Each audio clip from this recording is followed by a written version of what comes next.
नमस्कार ମୁଁ ଗଣେଶ ଆପଣ ଅଛନ୍ତି ପିଏସ୍ଏସ୍ के କେଉଁଝର ଆଲୋଚନା କରିବା ଓଡ଼ିଶା ଏସ୍ଏସ୍ବି ଲେକ୍ଚର ଯାହା 476 ଗୋଟି ପଦବୀ ଓଡ଼ିଶାର ବିଭିନ୍ନ ନନ୍ ଗଭର୍ଣ୍ଣମେଣ୍ଟ ଆଇଡେଡ୍ କଲେଜ ଗୁଡ଼ିକରେ ପୂରଣ ପାଇଁ ଏକ ଲେଟର ଆମେ ପାଇଥିଲେ 31/3/2022ରେ।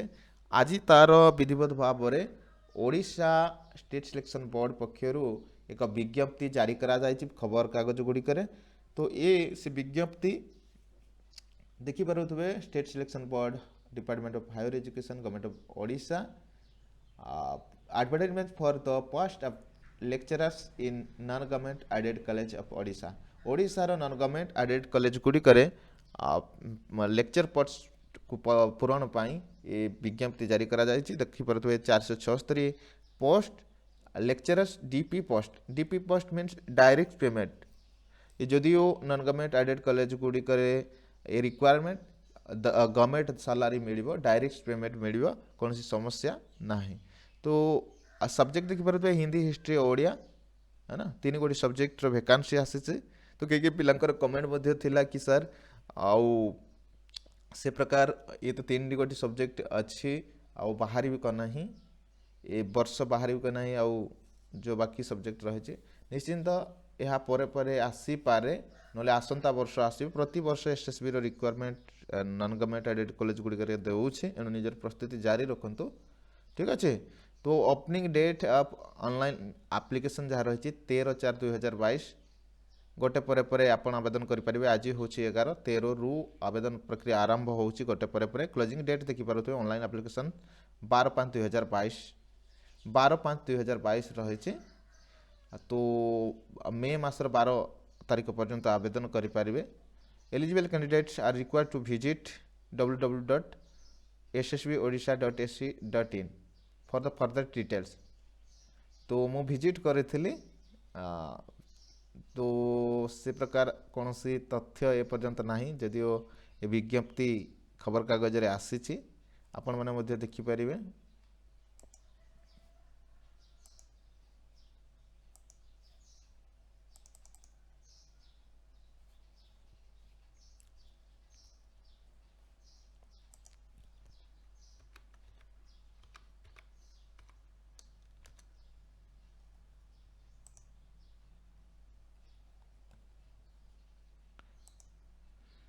डिस्क्रिप्शन लिंक देदेवी केतबले नोटिस आसव है ना, जेहेतु ये खबर कागज रे आसीगला। तो ये देखिपारे नोटिस कौन सी एपर्यंत आसी ही ना है ना, तो बहुत ही जल्दी आसीज।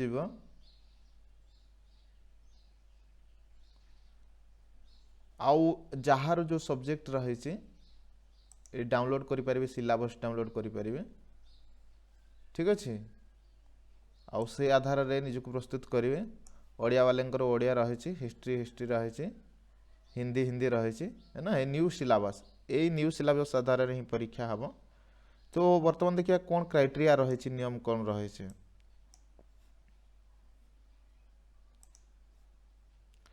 तो जो लेटर थिला ताको हमें देखिवा।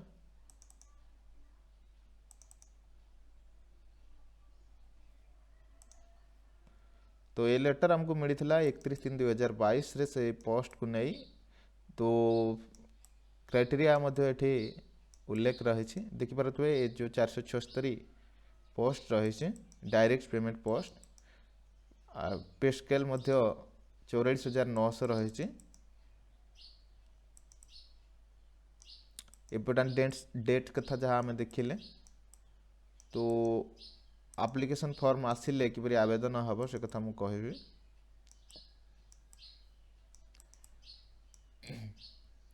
को विभाग रे केते पोस्ट खाली रही ओडिया रे 278 रही, मेल पाई रही 186 एवं वोमेन पाई रही 92। से प्रकार हिस्ट्री रे देखा जदि 182 रही, मेल पाई रही 122 रही, वोमेन पाई रही 60। हिंदी रो जदि देखिबा 16 गोटी रही, मेल पाई 11 रही, फीमेल पाई 5 गोटी रही। टोटाल रही 476 रु मेल पाई रही 319 एवं फीमेल पाई 157 गोटी।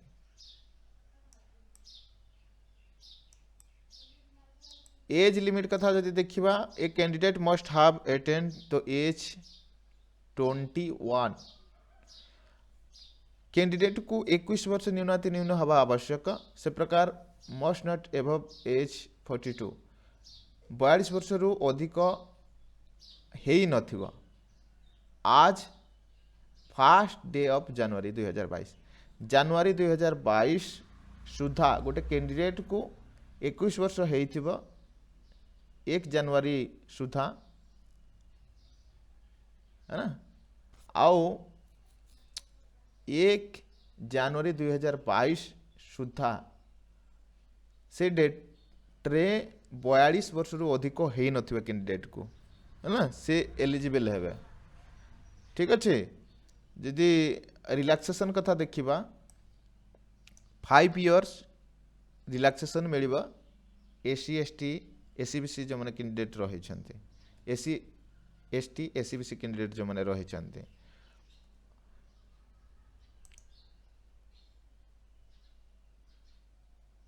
जो माने women ex serviceman similarly the upper age limit relaxation by 10 years women रही एक्स सर्विसमैन रही से 10 वर्ष दिज्व आउ पीडब्ल्यूडी फिजिकल हैंडिकैप्ड जो मैंने रही से 10 वर्ष रिलैक्सेशन मिलूँ तो न्यूनाति न्यून ताकू रिलैक्सेशन मिल से कैंडिडेट को जो माने कि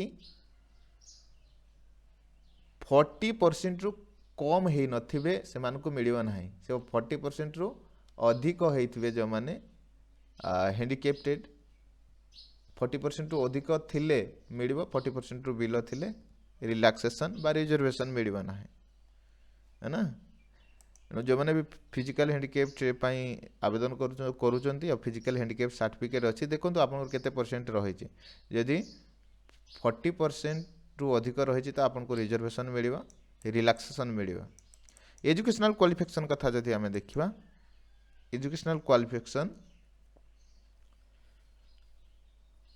मास्टर डिग्री है ना पीजी करिथबो कॉन्सर्न सब्जेक्ट रे जी जो सब्जेक्ट रे आवेदन करेंगे से सब्जेक्ट रे पीजी करिथबो आउ 55% रखिथिबो 55% पीजी लेवल रे रखिथिबो यदि मु ओडिया रे आवेदन करूची तो मते ओडिया रे 55% रखिबा नितांत आवश्यक जदि 55% मोर मास्टर डिग्री पीजी लेवल रे अछि तबे मु आवेदन करी पारिबे ठीक अछि से प्रकार जदि हमें देखिबा जो माने एसी एसटी पीडब्ल्यूडी एसीबीसी रहिचंती ओमेन रहिचंती सेमानक पई 50% मार्क रु से माने पकई पारिबे जदि मास्टर डिग्री रे रहिছে ओमेन पई तो एठी कोनसी नाही जे माने रहिचंती SC ST SEBC PWD candidate रहिचंती से माने से प्रकार मास्टर डिग्री रे जदि 50% रखिचंती तो माने आवेदन करि पारिबे प्रोसीजर ऑफ सिलेक्शन कथा जदि आमे देखिबा कैरियर असाइनमेंट रही 25 मार्क रही 25 मार्क रही है ना तो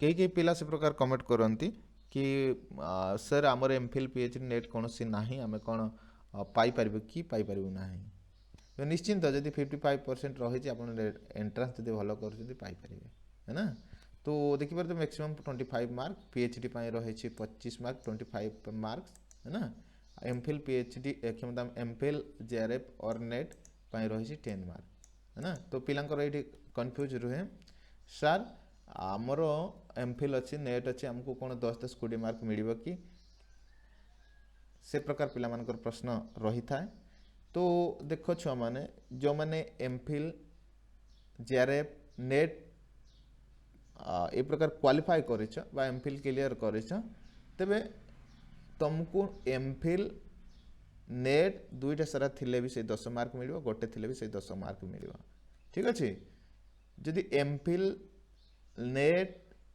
पीएचडी रही तेरे सर्वाधिक जहाँ रही से 25 मार्क ही मिल है ना तो से प्रकार समस्त डिग्री थिले जे सबु मार्कटा मिल से प्रकार नुह जहाँ सर्वाधिक थी सेटा ही मिल ये स्पष्ट कर दिया जाए similarly the candidate possessing MPhil JRF और नेट और MPhil with net be awarded maximum 10 marks है ना क्यारियर कथा देखा 25 मार्क्स रही क्यारियर 25 मार्क रिटिन रही 150 मार्क ଶହେ 50 ମାର୍କର ଯେହେତୁ ରିଟିନ୍ ରହିଛି ଏଣୁ ଯେଉଁମାନେ ପିଜି ପିଲା ବି ଏଣ୍ଟ୍ରାନ୍ସ ଯଦି ଭଲ କରନ୍ତି ଟପ୍ କରନ୍ତି ସେମାନେ ପାଇଯିବାର ଚାନ୍ସ ଅଧିକ ରହିଛି ନା। ଏଣୁ ସେ ପ୍ରକାର ମୁଁ ଯେ ପିଜି କରିଛି ମୋର ଏମ୍ଫିଲ୍ ନେଟ୍ ପିଏଚ୍ ଡି କିଛି ନାହିଁ ମୁଁ ପାଇପାରିବି ନାହିଁ ସେ ପ୍ରକାର ନୁହଁ। ଏଣ୍ଟ୍ରାନ୍ସକୁ ଭଲ କଲେ ମିଳିଯିବ। ଠିକ୍ ଅଛି। ଭାଇବା କଥା ଯଦି ଦେଖିବା 25 ମାର୍କର ଭାଇବା ରହିଛି ନା। ଯଦି 25 ମାର୍କର ଭାଇବା ରହିଛି ତ ଏମ୍ଫିଲ୍ ପିଏଚ୍ ଡି କି ଏଣ୍ଟ୍ରାନ୍ସ ଭଲ କଲେ ବି ଜଣକୁ ଭାଇବା ସାକ୍ଷାତକାର ଭଲ କରିବା ପାଇଁ ପଡ଼ିବ। କାରଣ କ'ଣ ନା ସାକ୍ଷାତକାର ପୂର୍ବରୁ 10 ମାର୍କ ଥିଲା ଆଟେଣ୍ଡ କଲେ ପିଲାଙ୍କୁ 5 ମାର୍କ ମିଳିଯାଉଥିଲା ବର୍ତ୍ତମାନ ତାହା 25 ମାର୍କ ହେଇଛି। ଏଣୁ ଭାଇବାରେ ବହୁତ ପିଲା କଟିଯିବେ ଯେହେତୁ 25 ମାର୍କ ରହିଛି ଭଲ ଭାଇବା ଦେବା ପାଇଁ ପଡ଼ିବ। ଏଣୁ ଏଥିପାଇଁ ପ୍ରସ୍ତୁତି ହେବା ଆବଶ୍ୟକ। ଆଉ ଯାହା ଟର୍ମ ଆଣ୍ଡ କଣ୍ଡିସନ୍ ଅଛି ଦେଖିବା।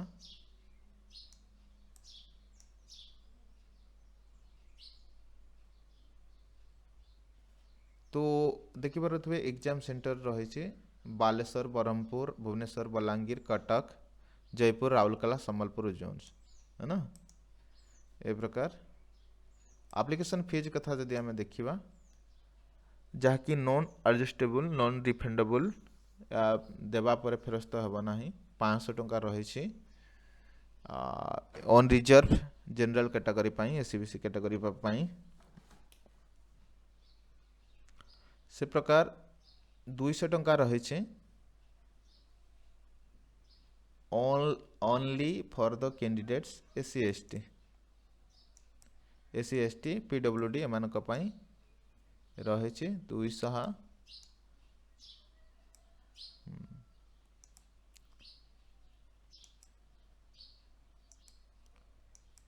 200 ଟଙ୍କା। ତେବେ ଏ ଅନଲାଇନ୍ ମୋଡ଼ରେ ଆବେଦନ ହେବ ଯାହା 13/4 ଆବେଦନ ପ୍ରକ୍ରିୟା ଆରମ୍ଭ ହେଉଛି। ଅଦର କଣ୍ଡିସନ୍ ଦେଖିପାରୁଥିବେ the candidate must be citizen of India ଭାରତର ନାଗରିକ ହୋଇଥିବେ। The candidate should be able to speak read and write Odia. ଜଣେ ଆବେଦନକାରୀ ଓଡ଼ିଆ ଭଲ ଭାବରେ କହିପାରୁଥିବ ଲେଖିପାରୁଥିବ है ना। ଆଉ ପାସେଡ୍ ମିଡିଲ୍ ସ୍କୁଲ ଏକ୍ଜାମିନେସନ୍ ହୁଏ ତ ଓଡ଼ିଆ ଆଜ୍ ଏ ଲାଙ୍ଗୁଏଜ୍ ସବଜେକ୍ଟ। ଓଡ଼ିଆକୁ ଗୋଟେ ମାତୃଭାଷା ହିସାବରେ ସେ ମିଡିଲ୍ ସ୍କୁଲରେ ପଢ଼ିଥିବ। ସେ ପ୍ରକାର .2 ଯାହା ରହିଛି ମାଟ୍ରିକୁଲେସନ୍ସ ଅର୍ ଇକ୍ୱିଭାଲେଣ୍ଟ ଏକ୍ଜାମିନେସନ୍ସ ୱିଥ୍ ଓଡ଼ିଆ है ना।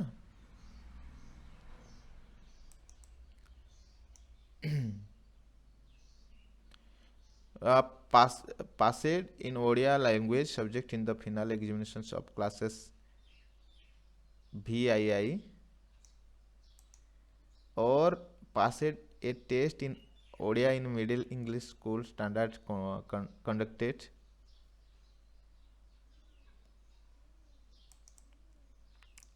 ये प्रकार नियम रहे छे।